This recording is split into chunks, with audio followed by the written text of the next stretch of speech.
Xin chào các bạn đã quay lại với kênh Cô Ba Bình Dương. Video này khá đặc biệt vì bạn sẽ gặp lại những cảnh quay lúc mình còn ở Việt Nam. Với nguyên liệu tươi ngon và cách nấu của mình, đây là một trong những nồi cháo cá mình ưng ý nhất. Hôm nay qua video này, mình sẽ chia sẻ lại công thức của mình để các bạn cùng mình nấu một nồi cháo cá thơm ngon để gia đình bồi bổ sức khỏe nha. Nào mời các bạn cùng mình vào căn bếp kỷ niệm của mình thôi. Chúng ta có thể xem những thành phần nguyên liệu chi tiết, hình ảnh nguyên liệu cụ thể để thực hiện món này ở cuối video, hoặc tham khảo những dụng cụ nhà bếp mình hay sử dụng bên dưới phần mô tả của video. Nấu cháo cá thì mình nêm nấm cho ngọt ha. Mình dùng ở đây là 2 loại nấm, đông cô tươi và một ít nấm rơm. Nấm lớn thì mình cắt đôi ra, còn nấm rơm nhỏ thì mình cắt bỏ sạch cái phần gốc nấm. Cắt xong thì mình cho qua thau ngâm với nước muối khoảng 2 phút rồi mình rửa sạch lại là được ha. Cắt cái phần đầu hành để riêng. Còn phần lá thì mình cắt nhỏ để nêm cháo.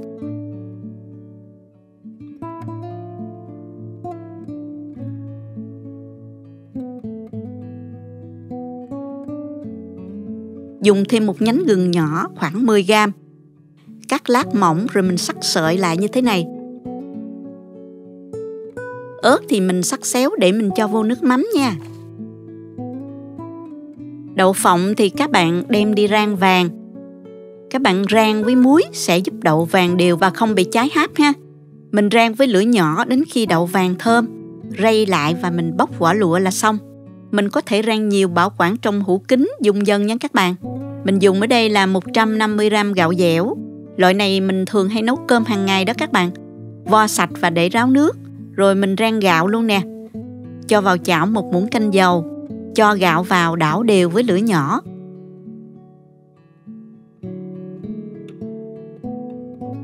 Khi thấy hạt gạo khô và săn lại chuyển màu đục là được ha. Bước rang này giúp hạt gạo nở mềm mà không bị nhừ nát. Mình cho gạo qua nồi để nấu luôn nè. Cho vào đây 2 lít 2 nước. Nấu với lửa vừa nha các bạn. Tiếp theo đến phần cá. Mình dùng ở đây là cá lóc đồng nha. Cá này đã được cạo vải và làm sạch. Cá này có trứng nè. Lấy trứng để riêng. Rồi mình lấy cái phần máu tanh ở sát xương sống cá ra nha. Rửa với nước muối.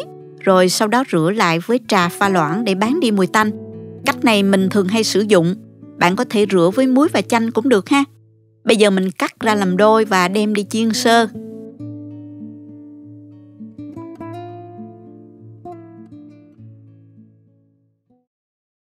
Cho dầu vào chảo nè.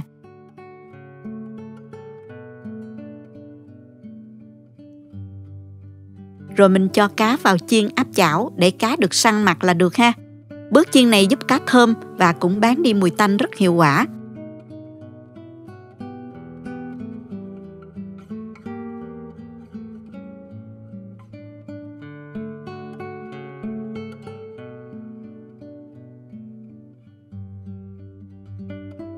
Nồi cháo hiện giờ vẫn chưa sôi nha. Nước sôi tăm thì mình cho cá vô luôn. Cá sẽ chín từ từ ha. Nêm trước vào 1 muỗng cà phê muối và 1 muỗng cà phê bột nêm, 1 muỗng cà phê đường. Rồi mình dùng lại cái chảo này mở lửa cho dầu nóng lên. Và mình cho nấm vào xào sơ giúp nấm thơm hơn.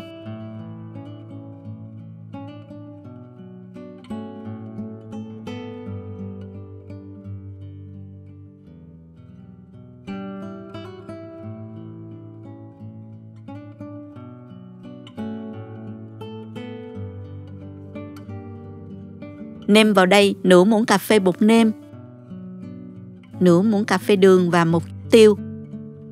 Trộn đều cho tan gia vị và tắt bếp.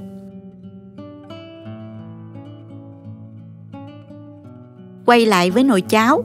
Các bạn nhớ hớt bọt nếu có nha. Cá đã chín rồi, mình vớt cá ra.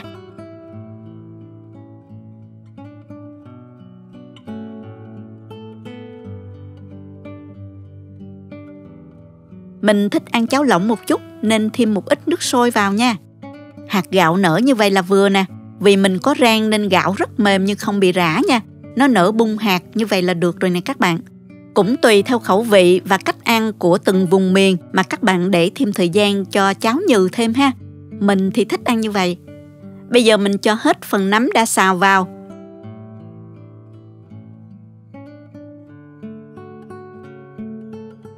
Nêm lại cho vừa ăn ha. Nêm thêm vào đây 1 muỗng canh bột nêm, nửa muỗng cà phê đường, nửa muỗng cà phê muối, nửa muỗng canh nước mắm cho thơm, nửa muỗng cà phê bột ngọt. Khuấy đều và mình thử lại. Các bạn có thể điều chỉnh theo khẩu vị gia đình ha.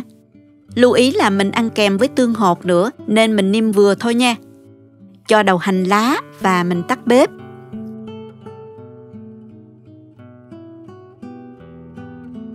Cho lá hành, một ít gừng sợi và rắc tiêu cho thơm nè. Mình đã hoàn thành xong nồi cháo cá, thơm lắm luôn. Múc cháo nóng ra tô nè.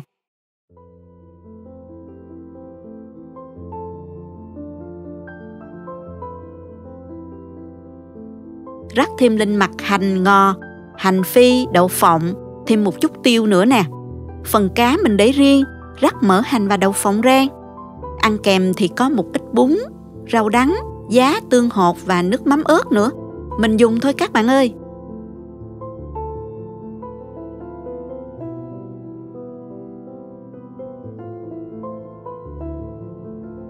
Khi ăn các bạn có thể thêm tương ngọt nếu thích. Mình giã cá cho vào cùng với rau đắng và giá. Mình bỏ vô khi cháo còn nóng cho chín tái rồi ăn nha. Rau giòn có vị đắng nhẹ, hậu ngọt rất là hợp và ngon. Thịt cá mềm thơm, chấm thêm nước mắm ớt cho đậm đà nè. Cháo vừa không quá đặc, hạt gạo nở bung không quá nhừ. Cháo có vị ngọt tự nhiên từ cá, kết hợp cùng nấm giòn giòn càng thêm hấp dẫn. Làm sao quên được hương vị của cháo cá lóc rau đắng thật ngọt ngào, ấm lòng biết bao người xa quê. Chúc các bạn nấu cháo và thưởng thức thật ngon miệng nha. Cảm ơn các bạn đã theo dõi video. Nếu thích cách mình chia sẻ, nhớ gửi cho bạn bè cùng xem, bấm like và đăng ký kênh để xem nhiều món ăn mới của mình. Nếu thấy video thực sự hữu ích, bạn có thể gửi tặng ekip thực hiện một ly cà phê bằng nút Super Thanks hình trái tim ngay bên dưới video. Các bạn cũng có thể truy cập website cobabinhdương.com để xem công thức nấu ăn dưới dạng bài viết. Chào tạm biệt và hẹn gặp lại các bạn trong video kỳ tới nha.